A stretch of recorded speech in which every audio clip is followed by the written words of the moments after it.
그러니까 그죠? 자, 볼게요. 자, 계절이 지나가는 하늘에는 가을로 가득 차 있습니다라고 되어 있는데, 자, 여기서 가을 봐야 될 게, 자, 가을을 하면 보통 어떤 이미지예요? 살짝 외로운 이미지. 아, 가을 하면 바로 외로워요? 뭐 단풍 이런 것도 있고 그렇잖아. 네, 쓸쓸한. 아, 근데 여기 이 시에서 그렇죠? 쓸쓸한 분위기랑 연결이 되는 거죠, 그렇죠? 그 다음에 얘로 가득 차 있다 하고, 그 다음에 나는 아무 걱정도 없이 가을 속의 별들을 다 헤일 듯 합니다. 근데 제가 얘가 지금 어떤 상황인가? 나는 아무 걱정도 없이라고 돼 있어요. 아무 걱정도 없이라는 얘기는 일단 이건 뭐야? 혹은 이상적으로 생각한다는 얘기죠. 근데 이걸로 뭘 마주하고 있는 거야? 쓸쓸함을 마주하고 있는 거지, 그지? 여기까지 됐어? 자, 그 다음에 자, 별이라고 나와 있는데 여기서 별도 나오죠. 이건 서시랑도 연결이 가능해. 보통 별이라고 한다면은 가고 싶은 곳 아닙니까? 살짝 닿고 싶은. 닫고 싶다고요? 네, 아니 그게 아니라. 자, 일단 별은 어디에 존재해? 하늘에 존재하죠. 그리고 우리가 하늘이라고 한다면은 보통 이상적인 어떤 공간과 연결이 가능하죠. 그럼 별도 마찬가지 어떤 존재?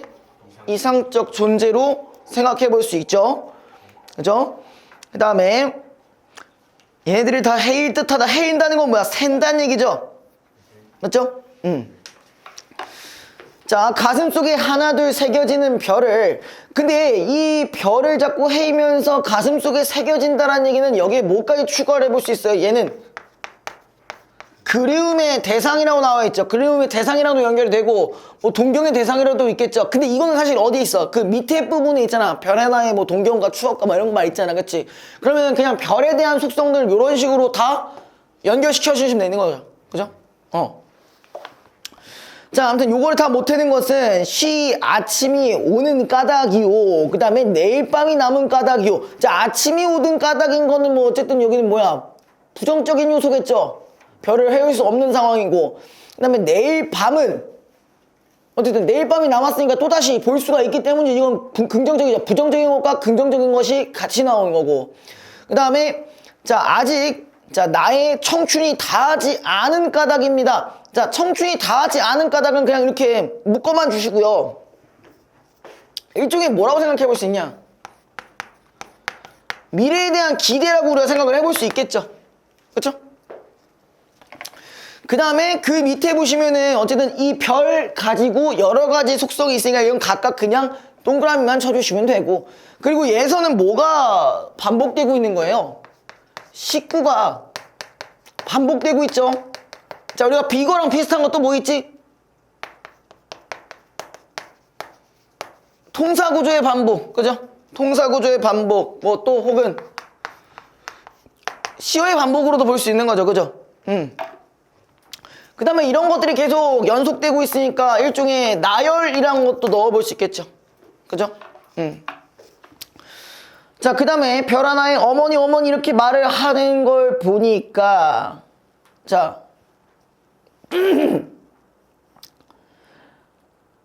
갑자기 어머니라는 말이 왜 나왔을까요? 그리움. 그렇죠. 그리움의 대상들 중에 하나인 거잖아, 그죠? 그렇죠? 자, 그 다음에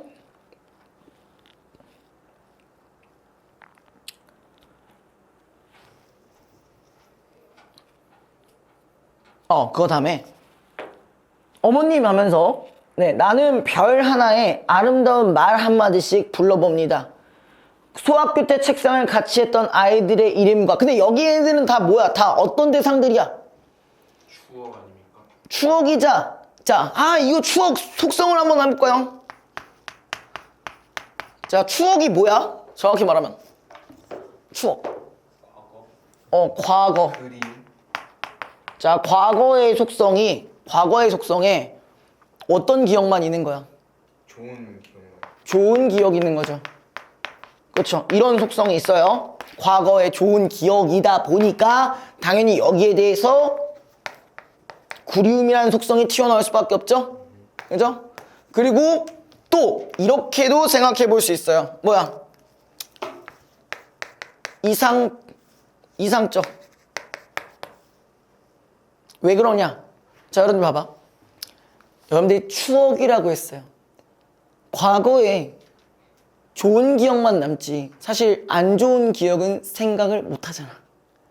물론 트라우마가처럼 생각할 수도 있겠지만 보통 우리가 말하는 추억이라는 거는 우리가 정말 옛날 기억을 이상적으로만 생각할 때 나올 수 있는 걸 추억이라고 하는 거잖아. 추억 보정이란 말이 괜히 있는 게 아니에요. 그러니까 예를 들어서 여러분들의 전 여친을 생각했을 때 그 족 같은 것만 생각해요? 족 같은 걸 생각하는 게 아니라 우리 이때 좋았는데 뭐 이럴 거 아니야. 전 여친이 없어서 모르시나요? 저런 어떡하지? 울지 마시고요. 그러니까 요게 그냥 추억 하나에서 끝내는 게 아니라 이런 두 가지의 속성 플러스 요런 속성까지 같이 튀어나올 수 있다라는 거야. 그죠? 자, 그 다음에 아이들의 이름과 패경욱 이런 이국 소녀들의 이름과 그 다음에 벌써 애기 어머니 된 계집애들의 이름과 잠깐 저랑 비슷한 것 같은데요? 제 주위 벌써 애기 어머니들이 많을 텐데. 씨발, 야, 가난한 이웃 사람들의 이름과 비둘기, 강아지, 토끼 여기 있는 부분은 다 뭐야? 나열과 열과가 들어간 거죠. 그죠? 그 다음에 프랑시스 잼이었나? 장이었나? 잠이냐? 그 다음에 라이너 마리아 릴케 그냥 요거 자체는 어쨌든 시인들 떠오르고 막 그러고 있잖아요. 그쵸? 그 다음에 이런 시인의 이름을 불러봅니다. 근데 좀 특이한 포인트가 있었어요. 자, 3년까지는 지금 어때? 운문에 좀 가까웠다면 4연에서 뭘로 전환이 됐어요? 산문 형식으로 전개가 됐잖아. 아까 문제 물어보시지 않았어요? 네. 그쵸? 그런 관련해서 물어봤죠? 자, 그 다음에 근데 이네들은 너무나 멀리 있습니다. 자, 여기서 멀리 있다는 뜻이 뭘까요? 멀리 있습니다. 보지 못한다는 거 아니에요? 그러니까 우리가 보기가 너무 힘든 거잖아. 그죠? 네. 그래서 우리는 뭐 심리적이든 어쨌든 물리적이든 거리감이 있겠죠? 자, 특히 이전에 시인 같은 사람들, 시인의 이름 같은 경우는 죽었을 수도 있잖아. 그렇죠. 그럼 시발 어디까지 가야 돼? 하데스 보러 가야 돼? 우리 뭐 그러니까 서양이니까 하데스 보러 가야 되는 거잖아. 그죠? 자, 아무튼 그 다음에 별이 아슬이 멀듯이 이제 아슬이라는 말 뭔지 알아? 아스라이라는 말로도 얘기가 되는데 아스라이 멀다. 이것도 하나의 거리감을 나타내는 표현이거든요. 저 멀리 이렇게 보시면 돼요. 그러니까 아찔할 정도로 약간 높거나 낮게 이 정도로 해석해 주시면 되고요. 자, 그 다음에 어머님 그리고 당신은 멀리 북간도에 계십니다 라고 되어 있습니다. 자, 일단 이거 당신 나왔네? 인용절 기억 안 나? 인용절 기억 안 나? 문법 요소에 나와. 자기를 높인 표현이잖아. 네. 그죠? 그렇죠. 이런 식으로 엮어서 나올 수도 있겠죠? 아주 그러네. 좋은 재미겠죠? 아이, 은장 개새끼들 좋은 재미네. 맞네. 낭만 합격. 자, 아무튼 나 이런 포인트도 언제든지 나올 수는 있으니까 잘 기억해 두시고, 그리고 어쨌든 이 어머님이 지금 북간도에 있대요. 북간도가 어딘지 아세요? 거기 아닙니까? 북경 깐풍기? 죄송합니다. 북한도가 살짝 북한에 있는 데 아니에요? 북한인데 어디? 그냥 간도 몰라? 간도? 간도 들어는 봤어요. 중국 쪽 아니야? 네, 그러니까요. 거기 완전 끝에 쪽 아니에요? 그거? 어머님이 왜 북한도에 계실까? 걔가 거기 태어났어요. 아, 뭐 고향인 것도 있겠지만. 야, 근데 이게 왜 멀다고 생각할까? 윤동준이 일단 기본적으로 뭐 한 상태야? 일본에서 유학하고 있는 상태야. 그렇죠. 그죠? 네. 그러니까 이 어머님이 더 멀리 느껴지는 거지. 그렇죠. 맞죠? 그 다음에 플러스 이렇게도 생각해 볼 수 있죠. 일제강점기다 보니까 우리가 고통받고 있잖아. 그러니까 내가 제대로 갈 수가 없으니. 그죠? 자, 그 다음에 나는 무엇인지 그리워. 자, 일단 나는요.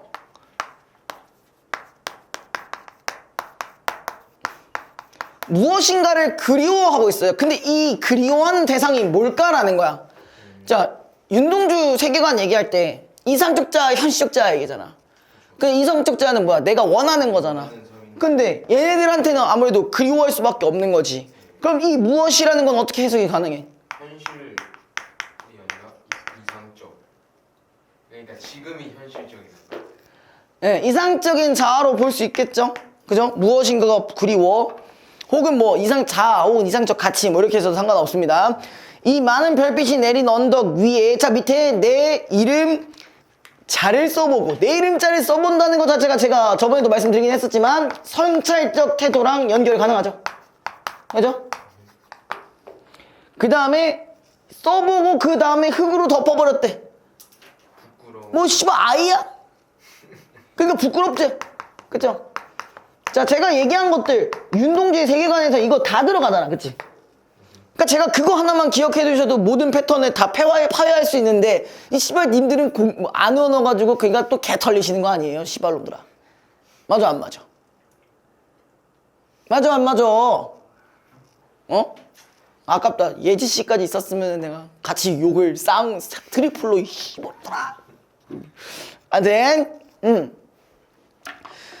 자, 그 다음에 따는 밤을 새워 우는 벌레는 부끄러운 이름을 슬퍼하는 까닭입니다 라고 되어 있어요. 자, 일단 밤이라고 되어 있어. 자, 밤하면 보통 연결되는 게 뭐죠? 부정적 현실.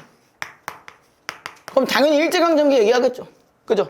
그 다음에 또 밤을 새워 우는 벌레잖아. 밤을 새워 우는 벌레. 자, 벌레가 운대. 근데 얘는 부정적 현실이잖아. 그럼 사실 나도 울고 쟤도 우네? 제 동정의 그거 아닙니까? 동정이요? 동정이 아니라 내가 벌레 되잖아. 너 벌레야? 그게 아니라 뭐라 하지 그거. 내 감정과 벌레의 감정이 같으니까 이게 들어가야죠. 아 맞아요. 감정이. 나 이거 분명히 동조할 때 썼는데 까먹었지? 아니요 기억이 났는데 그게. 닥쳐. 닥쳐! 자, 그 다음에 그 벌레가 부끄러운 이름을 슬퍼하는 까닭이라고 되어 있잖아. 그쵸? 부끄러운 이 이름을 슬퍼한다. 이 부끄러운 이름이 사실 누구 이름인데? 내 이름. 내 이름인 거잖아. 그치? 그리고 내가 내가 성찰을 하는데 부끄러워하면은 어쨌든 나의 상태가 온전치 못하다는 얘기를 예전부터 했었어요. 그죠? 슬퍼하고 있어요. 그쵸? 그죠? 그 다음에 또 뭐가 있습니까? 그러나라고 했어요. 우리가 그러나 이런 식으로 나오면 보통 뭐랑도 연결이 가능하다 했죠? 그러나라고 나와 있어. 지금까지 어때? 자, 마이너스죠? 이제 플러스가 나와. 이제 그러나 부분이니까 여기서 플러스로 되는 것이니 이걸 뭐라고도 하죠? 뭐의 전환? 화면이 어디 있어? 이게 시나리오냐? 그게 시상의 전환이죠.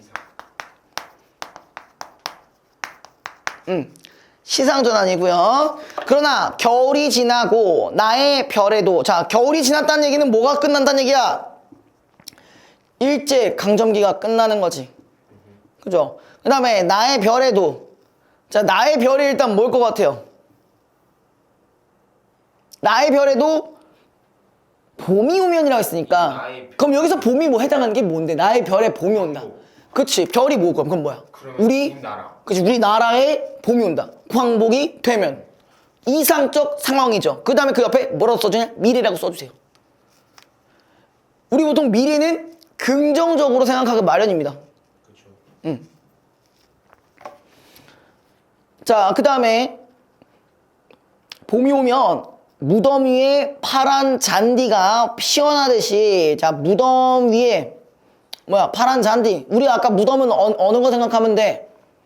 일제강점기 당시에 암울한 현실을 생각하면 되죠. 여기에 파란 잔디 뭐랑 연결시킬까? 이상적 혹은 희망, 생명 이런 것도 생각해 볼 수 있겠죠. 그 다음에 그 밑에 내 이름자 묻힌 언덕 위에도, 자, 요거 약간 중의적으로 해석이 가능할 것 같아요. 그죠? 첫 번째는 뭐야? 우리 성찰했던 그 자리, 그지? 두 번째는 내 무덤. 연결되세요? 아니야? 다시 얘기해줘. 자, 아이고, 내 이름이 묻혀있던 자리, 우리가 그냥 이 시를 표면적으로 해석했을 때는 우리가 아까 성찰했던 자리잖아. 이름 썼다가 지웠잖아. 성찰했던 자리잖아. 지운다라기보다는 이렇게 덮어놨잖아. 근데 방금 아까 무덤 얘기가 나왔어. 무덤 얘기가 나왔어. 그럼 두 번째는 내가 묻힌 자리, 나의 무덤. 그러니까 여기는 미래 시점으로 봤을 때잖아. 이해됐어? 그때 되면은 내가 진짜 죽었을 수도 있잖아. 그쵸? 자, 그 다음에 내 이름자 묻힌 언덕 위에도 자랑처럼 풀이 무성할 게다. 그러니까 얘는 뭐야? 희망에 대해서 긍정적으로 생각하고 있는 거죠. 희망이 올 것이라는 긍정적인 생각 혹은 의지적 태도랑 연결이 가능하겠죠.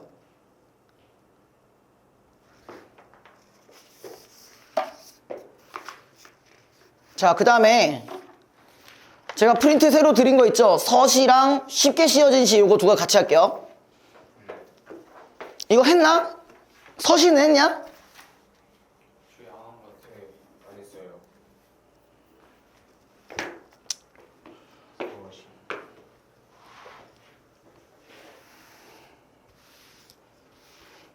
근데 서시가 무슨 뜻이에요? 안 그래도 그 얘기 해주려 했어요. 자, 서시라는 건 그러니까 윤동주 시집이 있잖아요. 윤동주 시집의 가장 첫 번째 작품이 서시입니다. 그럼 이 얘기는 뭘까? 서시라는 뜻은 처음, 쓰여진 시. 그치, 이겁니다. 처음 시작한 시라는 걸 생각을 해봤을 때, 그럼 앞으로의 마음가짐, 우리가 문학적으로 해석하면 태도라고 생각해 볼 수 있겠죠. 그죠? 앞으로의 태도가 어떻게 하겠다라는 걸 생각하는 거야. 되니? 그럼 우리가 여기에서 뭘 알 수가 있어? 윤동주의 세계관을 빠삭하게 알 수가 있다는 거예요. 여기 어느 정도 알 수 있다는 거예요. 자, 죽는 날까지 하늘을 우러러 한 점 부끄러움이 없기를. 자, 죽는 날까지야. 그리고 하늘, 그리고 부끄러움이 없기를 라고 했어요. 없기를. 이거 해석을 좀 해주면은, 자, 하늘이라고 한다면 아까도 잠깐 얘기 드렸지만 이상적 공간이라도 볼 수 있지만 여기서는 뭘로 해석하는 게 조금 좋을까? 하늘이 뭘 다 알아. 내가 하는 짓을 다 알아. 그럼 얘는 절대적 존재가 되겠죠. 그러니까 얘 앞에서도 어떻게? 부끄럽지 않기를. 근데 부끄러움 생각해보면은 우리 부끄러움이 언제 생기는 거야? 이상적 자랑 현실적 자가 차이가 생겼을 때 그때 이제 부끄러움이라는 감정이 생긴다고 했잖아. 그러면은 우리는 뭐 하고 싶은 거야? 부끄러움이 없기를. 현실적인 자와 이상적인 자와 간의 차이가 없기를 바라는 거야. 없기를 뒤에 뭐가 생략된 거야? 일종의 바란다라는 게 생략된 거잖아. 그치? 맞아요? 그럼 이 없기를이라는 포인트는 이렇게도 볼 수가 있는 거야. 뭐로 볼 수 있냐? 소망.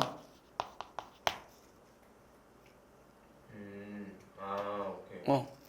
그리고 우리는 윤동주의 시어로서 변환을 해주면 이게 이상인 거지. 얘가 이상적으로 생각하는 가치.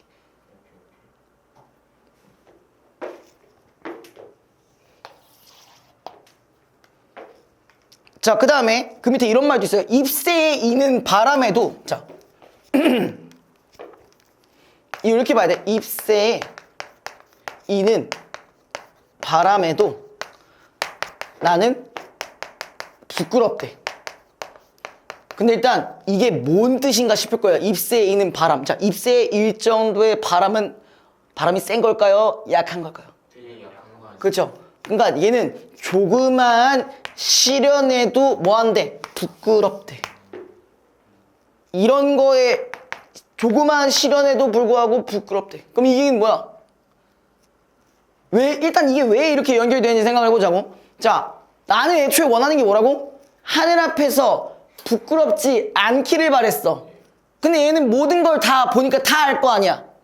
다 아는데 그럼 잎새에 있는 바람이야. 그럼 이것마저도 하늘이 날 보고 있을 거 아니야. 그래서 내가 그런 거에 그런 조그만 영향조차도 부끄러워한다는 얘기입니다. 됐죠? 자, 그 다음에 밑에 여기서 또 별이 나왔네. 자, 이러면 별에는 밤이랑 또 같이 엮여서 들어갈 수도 있겠죠. 시어가. 네, 별을 노래하는 마음으로. 자, 이 별이 뭐야? 여기서는 소망이라고 나와있죠. 이거 아까 얘기했던 거랑 뜻이 똑같죠. 그 다음에 모든 죽어가는 것을 사랑해야지. 모든 죽어가는 게 누구야? 여기 이렇게 돼 있어. 우리 민족이라고 나와있죠. 그쵸? 그 다음에 그리고 자 근데 여기서 주의해야 될 게 뭐냐면은 자, 뭐뭐를 하기를 바라는 소망인 거잖아. 얘는 미래형 시제로 얘기했었어요. 그쵸? 그 다음에 거기서도 뭐라고 했어요? 잎새에 있는 바람에도 나는 괴로워했다니까 얘는 과거겠네. 그쵸? 그 다음에 그 기억 부분에 사랑해야지 부분은 뭐야? 해야지 겠다. 그치, 여기 미래죠. 여러분 이걸 잘 생각해야 돼. 이게 미래가 어디서 튀어나오냐면 성찰을 하고 나서 내가 이제 극복 의지를 다지는 과정 혹은 의지적 오조를 다지는 과정에서 나오는 거거든요. 자, 그 다음에 그리고 나에게 주어진 길을 걸어가야겠다. 나에게 주어진 길은 일종의 뭐로 보시면 돼요? 이상적인 가치라고 보시면 되겠지. 그죠? 그리고 걸어가야겠다라고 했으니까 미래에 대한 얘기니까 이상적 태도인 거지. 자, 그 다음에 마지막 오늘 밤에도 여기도 현재로 다시 넘어왔죠. 지금 현재는 항상 어때? 부정적이에요. 오늘 밤에도 별이 뭐야? 바람에 스치운다. 그럼 뭐야? 이상적인 어떤 친구가 고통받고 있다는 거겠죠. 됐죠? 자, 그렇고요. 그 다음 걸로 넘어가 볼게요. 쉽게 쓰여진 시. 네, 요거 되게 알고 계시면 좋을 겁니다. 여긴 이거 앞에 거 지워도 되죠? 네.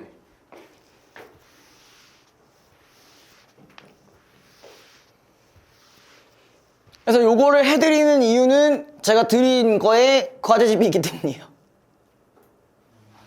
네, 과제집이 있기 때문이에요. 네? 근데 스카이장에 보려고 너네 근데 파수꾼 내가 얘기해줬었냐? 대충이라도? 네, 대충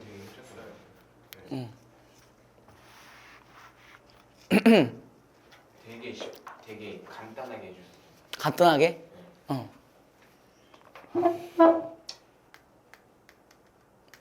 자, 여기 봅시다. 쉽게 씌어진 시.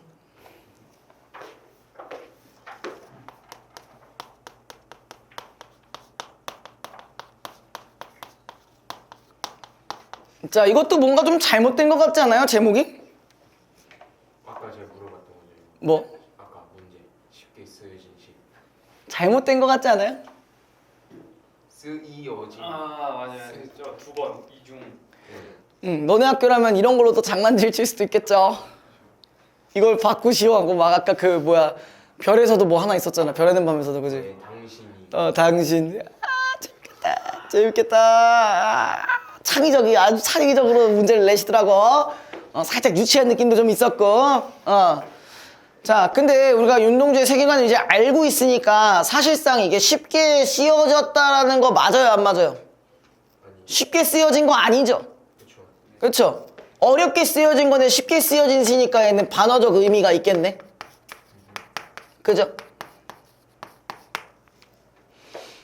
자, 그리고 우리가 좀 주목해야 되는 게 윤동주의 작품에서는 항상 뭔가 성찰을 할 만한 그런 환경을 만들어 놓기도 해요. 자, 성찰하기 좋은 환경 뭘까? 이렇게 생각할 필요 없이 내가 나에 대해 생각해야 되는 그런 환경이 어떤 환경일까? 주로 내 방. 내 방? 내 방이니까 어떤 속성이 있어야 돼? 주위에 아무도 없어야 돼. 그치? 또 주로 언제 해요? 낮에 해요? 밤에 하죠? 뭘 하는지 모르겠지만 밤에 왜 내가 웃으면 좀 변태 같냐? 왜 다 비슷한 생각하신 것 같죠? 자, 밤에 왜 해요? 그때가 이제 가장 감정적인 시. 맞죠, 그쵸? 그때가 이제 딱 성찰하기 좋은 시간대인 거죠, 그쵸? 그래서 잠깐 이렇게 이렇게 뭐라고 해? 성찰하면서 이제 여자친구한테 내가 씨발 왜 자니 이걸 왜 했을까? 씨발 이렇게 후배? 후회. 후회? 후회요. 후회. 자, 여기서도 똑같이 그런 환경이 조성되어 있습니다. 자, 창밖에 밤비가 속살거려고 했어요. 밤비. 지금 우리 이미 이걸로 끝났어. 자, 밤이면 어쩔 때 시간적으로는 사람이 없을 때죠. 맞죠? 그 다음에 비 같은 경우도 이런 환경으로 인해 사람이 없겠죠. 그죠? 창밖에 밤비가 속살거려. 그 다음에 밑에 육첩방은 남의 나라. 자, 여러분들이 그러니까 이걸 모르셔도 문제가 안 돼요. 왜? 남의 나라잖아. 나 어디 있어? 남의 나라에 있어. 그럼 뭐야? 일본에 있다는 얘기겠죠. 그죠? 그럼 이제 육첩방이 대충 느낌이 올 거야. 이게 일본식 방이에요. 그 짱구 보시면은 그 돗자리 같은 거 깔려 있는 거 있죠? 그거 하나를 이제 하나 첩이라고 합니다. 근데 6개가 있다는 거야. 아, 그건 그 조그만, 그렇지. 그거 6개 있다는 거예요. 이해됐어요? 자, 그 다음에 시인이란 슬픈 천명인 줄 알면서도 이게 사실 시인이 누구 얘기하는 거야? 자기 얘기하는 거잖아, 아직. 그죠? 시인이란 일단 슬픈 천명이라는 뜻이 뭘까요? 천명. 하늘의 명령. 그렇죠. 운명입니다. 근데 왜 슬픈 운명일까? 라는 걸 생각해 봐야 돼요. 왜 슬픈 운명일까? 지금 이 시점에서 왜 슬픈 이게 운명일까? 다른 사람들은 자기 나라 지키겠다고 다 죽는데 자기는 그냥 끄적여서. 아니야, 그거랑 좀 다른 맥락이에요. 동주 봤잖아. 생각해봐. 왜 그럴까? 슬픈 천명이야. 내가 태어난 건 하늘의 운명이죠. 근데 하필 내가 언제 태어났어? 일찍. 그래, 일제강점기 태어났잖아. 그죠? 그러니까 부정적 현실에서의 시인이라는 것은 슬픈 천명이란 얘기지. 시인은 어쨌든 간에 자신의 생각을 작품에 옮길 수 있는 사람이에요. 근데 일제강점기에 태어났어. 그래서 내가 내 마음대로 말을 제대로 못해. 그래서 시인이 슬픈 천명이 되는 거지. 됐어요? 자, 그런 건 줄 알면서도, 자, 근데 웃긴 게, 자, 알면서도 뭐야? 시를 적어볼까라는 말이 나왔어. 그건 뭐야? 알면서도 하겠다. 그럼에도 나는 나름대로의 뭘 하겠다는 거야.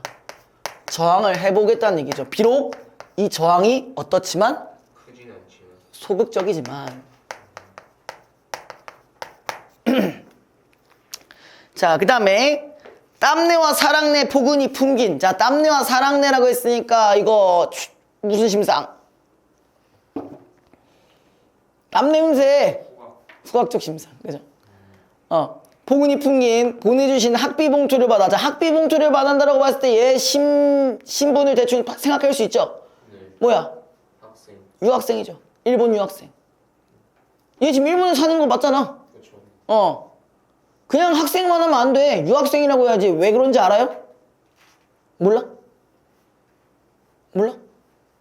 아니, 동주 봤잖아. 그냥 학생은 안 되지. 왜 안 될까? 조선인민공화국이야? 그 밑에 한번 봐봐. 대학 노트를 끼고 늙은 교수의 강의를 들으러 간다 했어.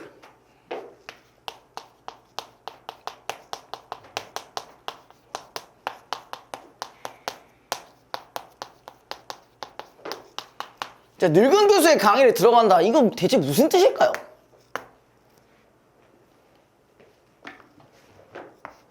이렇게 귀결이 됩니다. 자, 이게 무기력한 나로 연결이 돼요. 왜 그럴까? 자, 뭐가 문제일까? 여기서 무기력한 나라고 생각할 수 있는 포인트가 대체 뭘까? 늙은 교수의 강의 들어가면 내가 무기력한 사람이야? 늙은 교수가 잘못했어? 그쵸, 그런 거 아니에요? 시간표에 짜여진 생각을 아, 그건 너무 갔어. 아 그래요? N적인 상상 멈춰! 자, 아까 제가 뭘 빌드업을 하나 쳤었냐면은 일본 유학생이라 했어요. 그리고 너희는 어쨌든 소극적으로 저항할 수밖에 없잖아. 그치? 그리고 내가 저항을 하고 싶어도 뭐야? 이 강의를 들으러 갈 수밖에 없대. 대학 강의를 들으러 갈 수밖에 없대. 그러니까 내가 할 수 있는 게 아무것도 없다는 거지.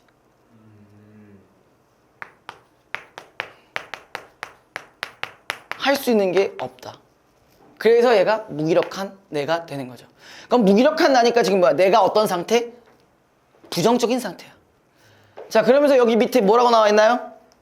생각해보면 어린 때 동무들 하다들 죄다 잃어버리고. 자, 여기서 동무들. 나는 무기력한데 우리 동무들 다 어디 갔어? 다 없어졌어요. 왜 없어졌을까? 얘는 뭘 했길래? 그렇지. 방금 여러분들이 독립운동이라고 했습니다. 자, 독립운동을 한 친구 동무들이야. 그럼 얘는 뭐야? 어떤 인간들? 이렇게 보시면 되죠. 적극적인 저항을 했던 동무들은 다 죽었어. 아니 죽었다는 게 아니라 다 잃어버렸어. 자, 그러면서 야, 얘가 무기력한 나의 모습이라는 걸 알 수 있는 포인트가 나는 무얼 봐라? 나는 다만 홀로 뭐에서 침전하는 것일까? 침전이란 말 뭔지 아세요? 네. 뭐야? 가라앉는 가라앉는 거야. 그럼 내 상태는 뭐야? 가라앉는 거야. 한강적 이미지 생각해 볼 수 있겠니? 그죠? 자, 아까도 얘기했었죠. 무기력한 나, 내가 부정적인 상태라고 했었어요. 그 다음에 침전하는 것일까? 내 상태 계속 메롱이야. 되니? 그 다음에 밑에 인생은 살기 어렵다는데, 자, 여기서 나눠주면 인생은 살기 어렵다는 건 뭘까요? 일제시대에 인생이 살기 어렵다. 이렇게 살기는 어려운데, 적극적 저항으로 살기는 어려운데. 그 다음에 시가 이렇게 쉽게 쓰여지는 것은, 자, 이거는 옆에다 이렇게 빼주세요. 소극적으로 저항하는 거. 그쵸? 얘는 항상 소극적으로 저항하는 것에 대해서 부끄러움을 느끼고 있는 거잖아. 맞아? 그쵸. 자, 그 다음에 주목할 부분이 있습니다. 그 바로 밑에 줄에 육첩방은 남의 나라 밤비가 속살거리는데 거기 있죠. 아까 어디랑 비슷한 것 같아요? 첫 번째랑 비슷한데 뭐가 바뀌었어요? 순서가 바뀌지 않았어요? 그러게요. 예. 네. 그래서 여기서 전반적으로 자, 마이너스적인 분위기였어요. 그죠? 마이너스적인 분위기였는데 여기서 뭐야? 당연히 시행의 반복 혹은 식구의 반복이 일어나는데 뭐야? 변주가 일어났죠. 서로 바뀌었죠. 그럼으로써 얻을 수 있는 포인트라고 한다면은 시상을 전환하는 효과도 가질 수 있겠지. 시상을 전환하는 효과. 됐나요? 네네네. 자, 그 다음에 그러면서 이제 앞으로 뭐가 돼? 시상 전환이 이루어졌으니까 그 다음부터 플러스가 되는 부분이겠죠. 그러면서 지금 뭐라냐? 등불을 밝혀 어둠을 조금 내몰고. 자, 등불. 자, 등불이 뭐 해줘? 어둠을 내몰아. 어둠을 내몬데 그럼 이 등불이 과연 뭘까? 여기는 확실히 알 것 같아. 현실이겠죠. 어떤? 부정적인 현실. 그럼 이 등불은 이걸 내모는 애니까 뭐가 될까? 이상적인. 희망 혹은 그쵸 이상 이렇게 볼 수 있겠죠. 그 다음에 그 밑에 시대처럼 올 아침. 자, 시대처럼 아침이라고 나와 있어요.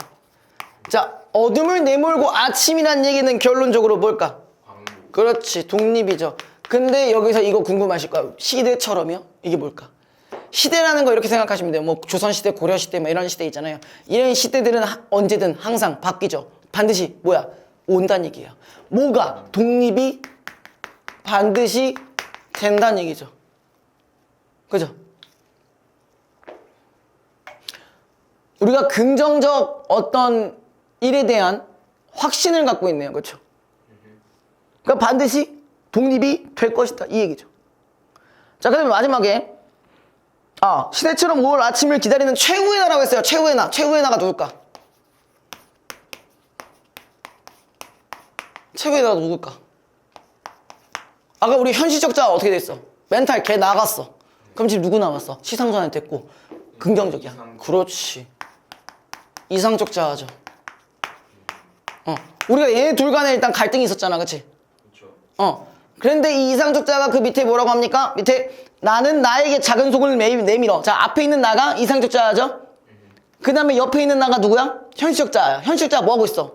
무기력해 해가지고 멘탈 존나 나갔잖아. 그 다음에 하고 있어요. 그래서 손을 내밀어라고 했어요. 손을 내민다라는 얘기는 결론적으로 도와주겠다. 화해를 한다는 거죠. 아까 갈등이 때문에. 그죠? 그러면서 눈물과 위안으로 잡는 최초의 악수. 악수니까 뭐야? 화해에 제일 가까운 뜻이겠죠. 그죠? 손 내밀어서 악수했으니까 화해한 거죠. 네. 자, 이거 잘 정리해 주시고. 되게 감동적인 사람이에요.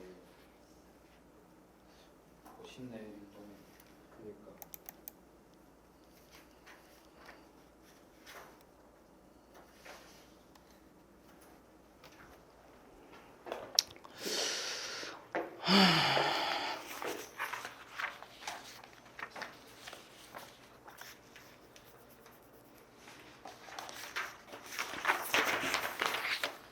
그 다음에 푸아수꾼을 좀 해볼까요? 푸아수꾼. 파수꾼 근데 뭐야 그 학습지로만 일단 할까 했었는데 근데 여러분들 그러니까 파수꾼 가나다 이거 내가 얘기 한번 해줬었죠. 네. 그죠? 그래서 학습지에서 적혀져 있는 걸 기반으로 해야 되는데 왜 학습지를 아무도 안 채우셔가지고 누군 없으시고 누군 안 채우시고 그죠? 뭐야 내가 채워줘야 되는 거였어? 응. 자 아까 근데 제가 학습지를 쓱 한번 훑어봤었는데 뭐가 있었냐면은 그 촌장이 해설자에서 촌장으로 바뀌어서 나오잖아요. 근데 여러분들 여기서 주의할 게 뭐였죠? 극갈래에서는 서술자가 있어요 없어요? 없어요. 있지 않아요? 없어요. 없어. 그치. 자꾸 광폭하게 만드실래요? 씨발놈아! 아니 그쵸 없죠. 없지만 대신 서술자의 역할을 할 수 있는 해설자로서는 존재한다 했습니다. 예. 그죠? 그 촌장이 해설자에서 촌장으로 바뀌어 나와요. 그러니까 등장인물이 그러니까 한 사람이 등장인물을 여러 가지로 할 수 있다라는 점. 네. 그 다음에 제가 중간중간에 얘기를 안 했는데 뭐 막루 같은 역도 사실 또 기능이 하나 있어요. 막루. 막루가 뭐 하는 곳이에요? 보는데. 보는 데예요. 그죠? 뭐 이리때가 있는지 없는지 그런 걸 보는 수단이겠죠. 근데 사실 이거는 촌장의 어떤 수단이라고도 볼 수가 있냐? 권력 유지 수단이라고도 했었어요. 그렇죠. 왜? 그걸로 속이는 거니까 다른 사람들을. 때가 있다고 믿게. 그쵸. 그 다음에 그런 걸로 계속 그러니까 뭐야 이리때 넣고 휜 구름뿐이라고 그렇게 진실을 외쳐대던 누구? 파수꾼 다가 있었죠. 까먹었지? 아무튼 그랬는데 그리고 이제 촌장이 중간중간에 말하기 방식들 중에 뭐 그런 게 있었어요. 뭐 나는 맘 같아선 딸기라도 같이 따고 싶구나. 그건 이건 뭐야? 권력의 어떤 이득, 이익 이렇게 볼 수 있는 거죠. 그죠? 그래서 요거 학습지 같은 경우는 여러분들이 뺏겨서라도 갖고 오셔야 저도 거기에 맞춰서 할 거니까 네, 그거 어떻게든 잘 채워 오시고 그러면 이제 요즘 되면 우리가 이제 안 나간 게 이제 그 논증하며 읽기인가 뭐 그거 하나 남았죠. 그죠? 동물에게도 인권은 있는가 그건가? 그죠? 오늘 그거 나왔어? 우리 조금 나와. 다음 주부터 수행평가 아닌가 그거? 그렇지. 뭐 어쨌든 여러분들 입으로 열심히 하시겠다고 하시니까 예, 지금부터 열심히 안 하시면 짤 없어요. 채원이 누나가 울겠어 임마. 최대한 저 숙제를 그냥 빨리빨리 끝내려고. 응, 넌 경민이 형이 경민이 경찬이가 울었어. 경찬이 근데 용모 잘 봤니?